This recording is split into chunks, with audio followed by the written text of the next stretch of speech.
नमस्कार साथियों, स्वागत है आप सभी का हमारे निर्मल क्लासेस करौली यूट्यूब चैनल पर।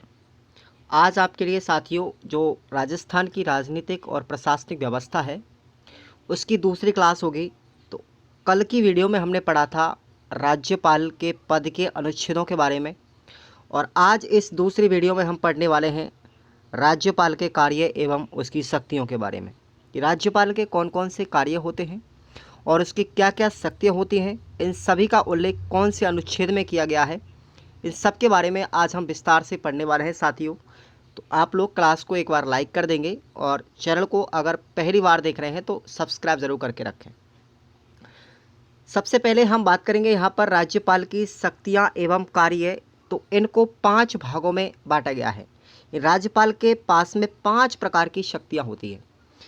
पहली होती है कार्यपालिका की शक्तियाँ, दूसरी विधायी शक्तियाँ, नंबर 3 पर है वित्तीय शक्तियाँ, नंबर 4 पर न्यायिक शक्तियाँ और नंबर 5 पर है स्वयं विवेकीय शक्तियाँ। तो ये 5 प्रकार की कुल राज्यपाल के पास में शक्तियाँ होती हैं। अब उन शक्तियों के माध्यम से राज्यपाल कौन कौन से कार्य करता है, चलिए चर्चा करते हैं। शुरू करते हैं हम कार्यपालिका की शक्तियाँ जो राज्यपाल के पास निहित होती हैं।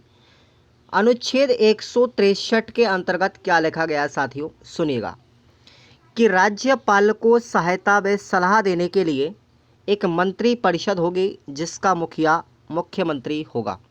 यानी अनुच्छेद 163 कहता है, कार्यपालिका की शक्तियों की बात कर रहे हैं हम, तो इसमें अनुच्छेद कौन कौन से आते हैं वो भी आप लोग ध्यान से देखिएगा, और किस अनुच्छेद में किस बात का उल्लेख किया गया है वो भी आपको याद रखना है। तो अनुच्छेद 163 में उल्लेख किया गया है कि राज्यपाल की सहायता और सलाह देने के लिए काम कौन करती है, एक मंत्री परिषद काम करती है, एक मंत्रिमंडल काम करता है, और उस मंत्रिमंडल का मुखिया कौन होता है साथियों, याद रखना मुख्यमंत्री होता है। तो ये अनुच्छेद 163 में उल्लेख किया गया है। नेक्स्ट अनुच्छेद 164 में बात की गई है साथियों कि इसके तहत विधानसभा में बहुमत प्राप्त दल के नेता को ही राज्यपाल के द्वारा मुख्यमंत्री नियुक्त किया जाता है। यानी कि जो विधानसभा के अंदर जितने भी हमारे एमएलए होते हैं, एमएलए सदस्य होते हैं, जिस एमएलए सदस्य को सबसे ज़्यादा बहुमत प्राप्त होता है उसको मुख्यमंत्री नियुक्त किया जाता है, किसके द्वारा, राज्यपाल के द्वारा। और इस बात का उल्लेख अनुच्छेद 164 में किया गया है। साथियों, राज्यपाल निम्न राज्यों में से एक अतिरिक्त जनजातीय मंत्री भी नियुक्त करता है, और ऐसे निम्न 4 राज्य, यानी कि प्रत्येक राज्य में एक मुख्यमंत्री होता है, लेकिन ऐसे 4 राज्य हैं हमारे जिनमें मुख्यमंत्री के साथ साथ एक जनजातीय मंत्री भी नियुक्त किया जाता है। वो 4 राज्य हमारे उड़ीसा, झारखंड, छत्तीसगढ़ और मध्य प्रदेश। इन 4 राज्यों में मुख्यमंत्री होने के साथ साथ एक जनजातीय मंत्री भी नियुक्त किया जाता है। तो ये आपको 4 राज्यों के बारे में याद रखना है। चलिए आगे चलते हैं। नेक्स्ट अनुच्छेद है 165, और वेरी वेरी वेरी इंपॉर्टेंट है साथियों। इसके अंदर बात की गई है महाधिवक्ता की। महाधिवक्ता यानी राज्य का जो वकील होता है, महाधिवक्ता की जो नियुक्ति है साथियों अनुच्छेद 165 में की जाती है। और ये महाधिवक्ता कौन होता है, यह राज्य सरकार का एक विधिक सलाहकार होता है जो कानून के बारे में सलाह देता है। यह उच्च न्यायालय में मुख्य न्यायाधीश बनने की योग्यता रखता है, और इसकी नियुक्ति भी साथियों राज्यपाल के द्वारा की जाती है। तो इम्पॉर्टेंट है, अनुच्छेद 165 में महाधिवक्ता की नियुक्ति की जाती है, किसके द्वारा, राज्यपाल के द्वारा। और ये राज्य सरकार का क्या होता है, एक वकील होता है, एक विधिक सलाहकार होता है, और वो मुख्य न्यायाधीश भी बनने की योग्यता रखता है हाई कोर्ट के अंदर। तो ये आपको अनुच्छेद 165 इंपॉर्टेंट है, इसको याद रख लेना। बात करते हैं अनुच्छेद 166 की। साथियों, इसके तहत में राज्य के सभी कार्य राज्यपाल के नाम से किए जाते हैं, तथा राज्यपाल मंत्रियों के बीच में विभागों के बंटवारों के संदर्भ में कार्य आवंटन के नियम बनाता है। इसका कहने का मतलब है अनुच्छेद 166 का कि भाई पूरा सर्वे सर्वा राज्य का राज्यपाल होता है, लेकिन काम राज्यपाल नहीं करता, कौन करता है, मंत्री काम करते हैं। प्रत्येक मंत्री को अलग अलग विभाग दिया जाता है, और उस विभाग के अंतर्गत हर मंत्री अपना अपना काम करता है, लेकिन किसके नाम पर करता है, राज्यपाल के नाम पर करता है। नाम चलेगा राज्यपाल का और काम करेंगे मंत्री, इस बात का उल्लेख करता है साथियों अनुच्छेद 166। अनुच्छेद 167 की बात करें साथियों, तो मुख्यमंत्री का कर्तव्य है कि वह मंत्रिपरिषद के द्वारा किए गए समस्त कार्यों की जानकारी राज्यपाल को देगा। किसमें की गई बात? 167 में की गई है। किसकी? मुख्यमंत्री के कर्तव्यों की। मुख्यमंत्री के कर्तव्य किसमें है? अनुच्छेद 167 में। और बताया गया है कि हमारी जितनी भी मंत्रिपरिषद है, उस मंत्रिपरिषद के द्वारा जितने भी कार्य किए जाते हैं, उन सब की जानकारी राज्यपाल को देता है। कौन? मुख्यमंत्री देता है। तो अनुच्छेद 167 में बात की गई है। साथियों, राज्यपाल जो है निम्न व्यक्तियों की नियुक्ति भी करता है। अब ये इंपॉर्टेंट प्रश्न है, कई बार पूछे भी गए हैं यहाँ से प्रश्न। राज्यपाल किन किन लोगों की नियुक्ति करता है, किन किन पदाधिकारियों की नियुक्ति करता है, ये आपको बहुत इंपॉर्टेंट पॉइंट है, इसको याद करके जाना है। देखिए, आपको मैंने अभी बताया था कि अनुच्छेद 165 के तहत में राज्यपाल महाधिवक्ता की नियुक्ति करता है। यह लोक आयुक्त की नियुक्ति भी करता है। आरपीएससी के अध्यक्ष और जो जितने भी सदस्य होते हैं, उन सब की नियुक्ति भी राज्यपाल के द्वारा की जाती है। राज्य महिला आयोग के जो सदस्य होते हैं, उनकी नियुक्ति भी राज्यपाल के द्वारा की जाती है। और राज्य सूचना आयोग है, उसके सदस्यों की नियुक्ति भी राज्यपाल करता है। राज्य निर्वाचन आयोग के सदस्यों की नियुक्ति भी राज्यपाल करता है। राज्य वित्त आयोग, इसकी भी नियुक्ति कौन करेगा? राज्यपाल करेगा। और राज्य मानवाधिकार आयोग, इन सभी की नियुक्ति भी कौन करेगा? सब व्यक्तियों की नियुक्ति राज्यपाल करेगा। और जितने भी हमारी यूनिवर्सिटी हैं, विश्वविद्यालयों के कुलपति हैं, वाइस चांसलर हैं, उन सब की नियुक्ति कौन करता है? राज्यपाल ही करता है। तो ये आप लोगों को याद रखना है कि जो हमारी सरकारी यूनिवर्सिटी हैं, उन सभी की सरकारी यूनिवर्सिटियों का कुल अधिपति कौन होता है? राज्यपाल होता है। तो जो कुलपति होते हैं, उनके प्रोफेसर्स कुलपति होते हैं ना, वाइस चांसलर, उन सब की नियुक्ति कौन करता है? राज्यपाल करता है। और ये प्रश्न सेकंड ग्रेड में पूछा गया है। यही प्रश्न साथियों सीईटी में पूछा गया है। और यही प्रश्न 2017 की एग्ज़ाम हुई थी, उसमें भी थर्ड ग्रेड में पूछा गया है। तो ये प्रश्न 3 बार पूछा गया है कि राज्यपाल निम्न में से किसकी नियुक्ति नहीं करता है। तो देखिए, वो राजस्थान विश्वविद्यालय, जो हमारे विश्वविद्यालय होते हैं, यूनिवर्सिटी, उनके कुलपतियों की नियुक्ति करता है, सरकारी विश्वविद्यालयों की। समझ में आ गया? अब देखेंगे, राज्यपाल जो खुद है, वो सभी विश्वविद्यालयों का क्या होता है? कुल अधिपति होता है। जितने भी कुलपति होते हैं, उन सभी के ऊपर काम करता है, जिसको बोलते हैं कुलाधिपति। तो ये जितनी भी यूनिवर्सिटी है गवर्नमेंटेड, उन सभी में क्या होता है? कुलाधिपति होता है, उसका सर्वे सर्वा होता है। समझ में आ गया? लेकिन आपको याद रखना है, आगे मैं आपको बताऊंगा, जितनी भी हमारी निजी विश्वविद्यालय हैं, उनमें ये बिल्कुल भी क्या नहीं होता, इनकी बिल्कुल नियुक्ति नहीं करता है। निजी विश्वविद्यालयों की नहीं करता, सरकारी विश्वविद्यालयों की करता है। राज्य के राज्यपाल विधानसभा के द्वारा पारित विभिन्न प्रावधानों व कृत्यों के अनुसार निम्नलिखित पदों की अतिरिक्त जिम्मेदारी भी रखता है। अब देखिए, इसके पास में और कौन कौन से पद होते हैं, उनकी भी जिम्मेदारी रखने का काम राज्यपाल का होता है। जैसे पश्चिमी क्षेत्र सांस्कृतिक केंद्र, इसका अध्यक्ष कौन होता है साथियों? राज्यपाल होता है। कई बार पूछे गए प्रश्न है ये, यहाँ से कई बार एग्जाम में पूछे गए हैं। हमारा जो राज्य सैनिक बोर्ड होता है, उसका अध्यक्ष भी कौन का होता है? राज्यपाल। राज्य के पूर्व सैनिकों के हित लाभों के लिए जो समेतिक निधि की प्रबंधन समिति का गठन किया जाता है, उसका अध्यक्ष भी राज्यपाल होता है। हमारे स्काउट एवं गाइड का संरक्षक कौन होता है? राज्यपाल होता है। रेड क्रॉस सोसाइटी का अध्यक्ष भी राज्यपाल होता है। और जो हमारी यूनिवर्सिटी है, उन सभी का कुलाधिपति भी कौन होता है? राज्यपाल होता है। तो आप लोगों को ये प्रश्न इंपॉर्टेंट है, ये प्रश्न यहाँ से कई बार पूछे गए हैं, इसलिए भूलना नहीं है। अब हम बात करते हैं राज्यपाल की विधायी शक्तियाँ। राज्यपाल की विधायी शक्तियों में अनुच्छेद 168 पर आते हैं। तो 168 के तहत राज्य विधानमंडल में राज्यपाल, विधानसभा और विधान परिषद, ये तीनों शामिल होते हैं। यानी कि हमारी जो राज्य विधानमंडल है, उसमें 3 अंग होते हैं, एक तो राज्यपाल, एक विधानसभा और एक विधान परिषद। इन तीनों का उल्लेख अनुच्छेद 168 के अंदर किया गया है। अब वेरी वेरी वेरी इंपॉर्टेंट है आपको अनुच्छेद 174। अनुच्छेद 174 कहता है कि वह राज्य विधानसभा के सत्र को आहूत कर सकता है, सत्र अवसान कर सकता है और विघटित भी कर सकता है। ये बात की गई है साथियों, याद रखना अनुच्छेद 174 में। यानी कि सत्र आहूत यानी दोबारा बुला सकता है, सत्र अवसान यानी उसके टाल सकता है और उसको विघटित भी कर सकता है। कौन? राज्यपाल। ध्यान रखना इस चीज़ को। अब ये 3 चीज़ें ही करेगा, चौथी अगर चीज़ आपको कहीं भी दिखाई देगी तो राज्यपाल कभी नहीं करेगा। समझ में आ गया? ध्यान रखना, विधानसभा को भंग करने का काम, विधानसभा को भंग करने का काम किसका होता है? ध्यान रखना, विधानसभा अध्यक्ष का होता है, विधानसभा अध्यक्ष का होता है। ये आप लोगों को याद रखना है, ये कार्य इंपॉर्टेंट है।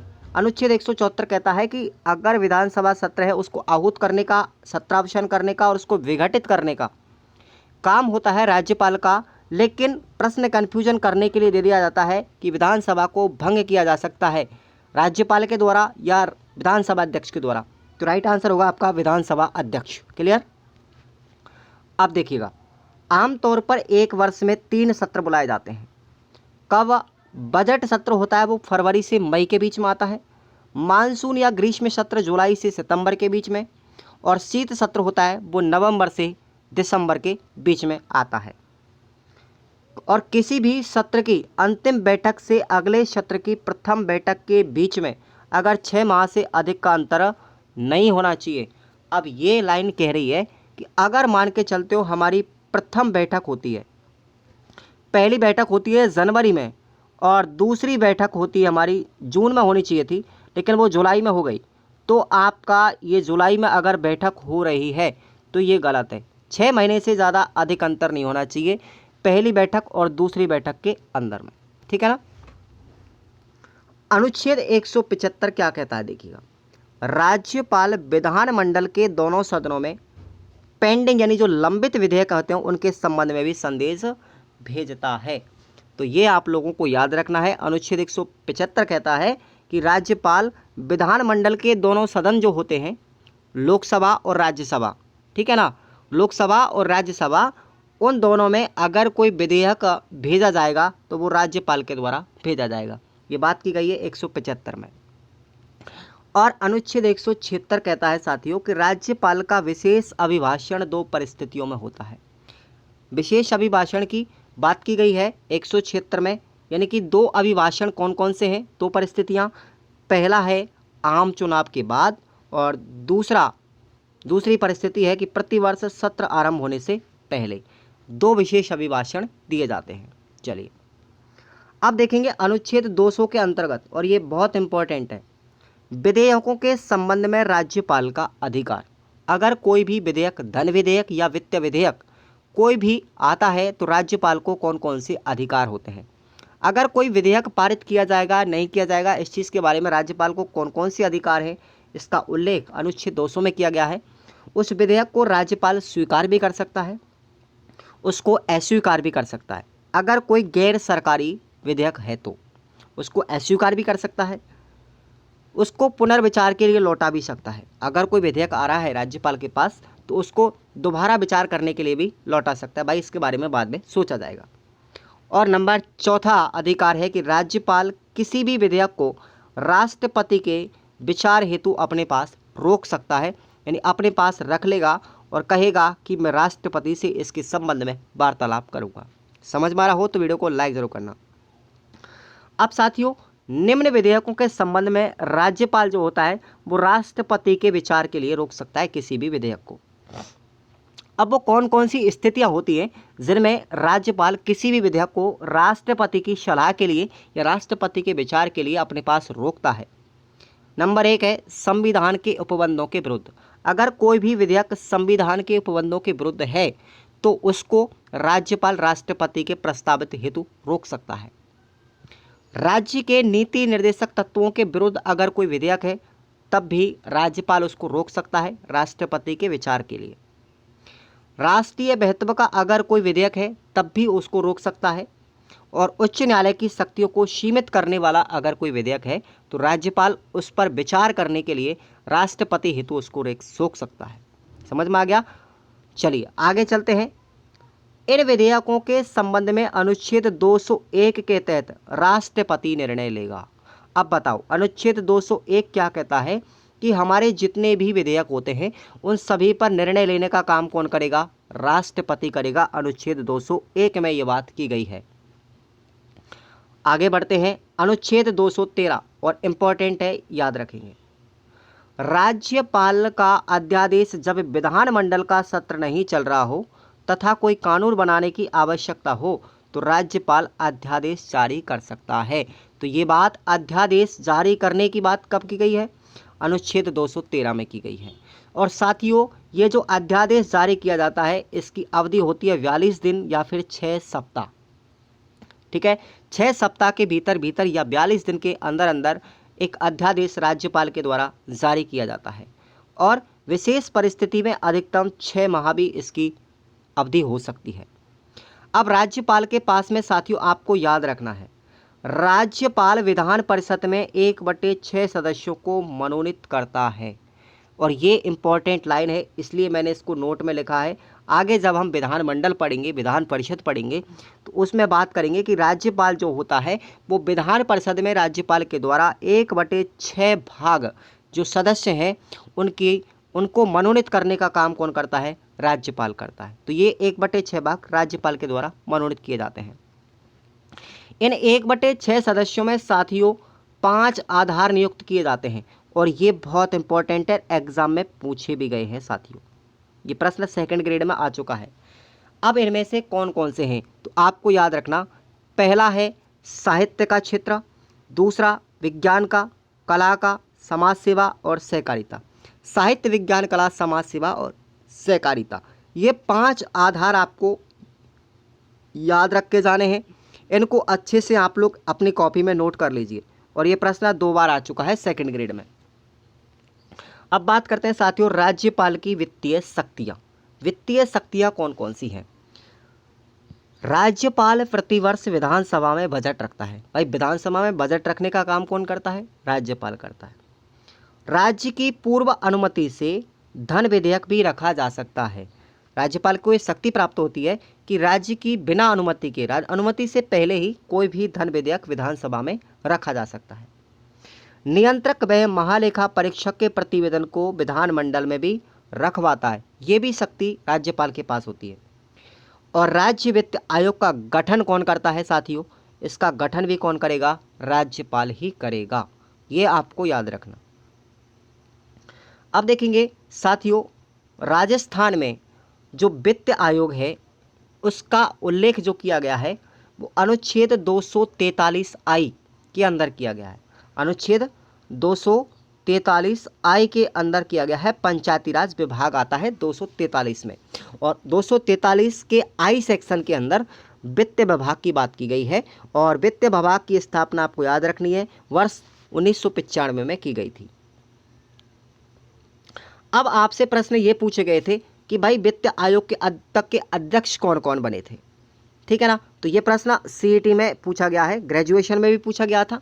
ग्रेजुएशन में पूछा गया था कि वित्त आयोग के प्रथम अध्यक्ष कौन है। और साथियों इसमें CET 10+2 में पूछा गया कि राज्य वित्त आयोग के वर्तमान अध्यक्ष कौन है। तो आप लोगों को याद रखना है, देखो प्रथम वित्त आयोग के अध्यक्ष थे कृष्ण कुमार गोयल। और बहुत इंपॉर्टेंट लाइन है, ये याद रखना है, इसको भूल मत जाना भाई, भूल मत जाना, कहीं ऐसा हो जाए कि पॉलिटिकल आपकी साफ हो जाए। पॉलिटिकल में प्रश्न बहुत अच्छे बनते हैं और अच्छा याद होता है। वित्त आयोग के अध्यक्ष, पहले वित्त आयोग के अध्यक्ष थे साथियों कृष्ण कुमार गोयल। दूसरे बने थे हीरालाल देवपुरा। तीसरे अध्यक्ष बने थे वित्त आयोग के मणिक चंद्र सुराणा। और चौथे बने थे डॉक्टर ज्योतिकरण। और पांचवें वित्त आयोग के अध्यक्ष थे डॉक्टर VD कल्ला। और छठवें बने थे अभी जो वर्तमान में चल रहे हैं, आज के दिन में ये वीडियो बना रहा हूँ ना, उस टाइम की बात करूँ तो प्रद्युमन सिंह है। वित्त आयोग का अध्यक्ष कौन है? प्रद्युमन सिंह। और इम्पॉर्टेंट है, याद रखना आप लोग, या तो पहला पूछ सकता है, दूसरा पूछ सकता है, कुछ भी पूछ सकता है आपसे, इसलिए याद करके जाए।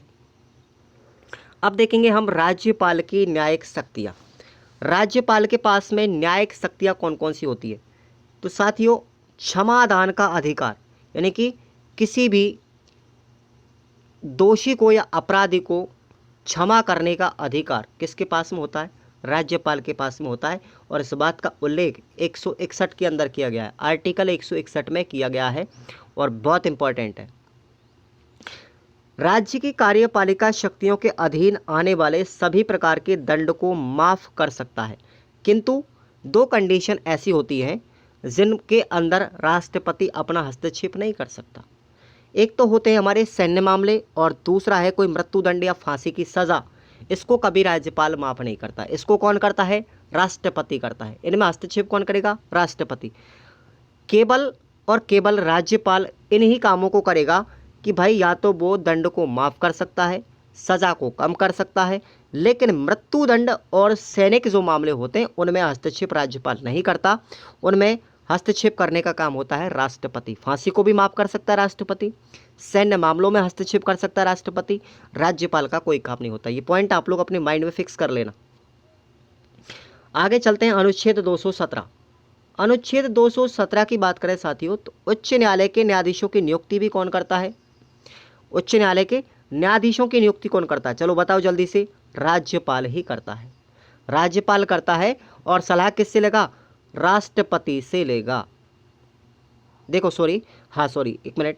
अनुच्छेद 217 में उच्च न्यायालय के न्यायाधीशों की नियुक्ति राष्ट्रपति करेगा। कौन करेगा? राष्ट्रपति नियुक्ति करेगा, लेकिन सलाह किससे लेगा? राज्यपाल से लेगा। याद रखना इस चीज़ को। राज्यपाल की जो होगा उससे सलाह ली जाएगी और नियुक्ति करेगा राष्ट्रपति।